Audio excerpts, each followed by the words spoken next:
At the beginning of the war, the Canadian government was still in the mindset that had been, it had brought through from the Depression. That is, there wasn't a lot of money in the Treasury, and even to this day, I mean, when there's not a lot of money to go around, defense usually takes the big hit. So the government hadn't been spending very much money on the armed services.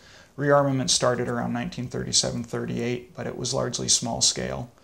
And in 1939, when the war started, at least for the first year of the war, Mackenzie King's government wanted to follow a policy of limited liability and try to fight the war on the cheap, as it were. Now, that all changed after the fall of Western Europe in the summer 1940.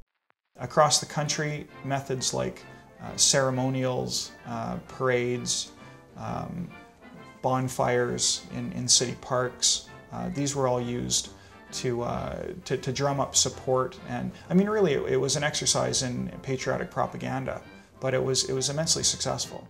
The first Victory Loan campaign raised millions of dollars for the war effort, but the government still needed more money. Then, several months later, after the launch of the second Victory Loan drive, Winnipeg, Manitoba experienced the impact of a German takeover. From 7 to 9:30 that morning, the city was invaded by Nazi forces. Soldiers in the city did what they could to try to keep the Nazis at bay. At 9:30, once the invasion was a success for the Nazi forces, the city was taken over and the occupation began.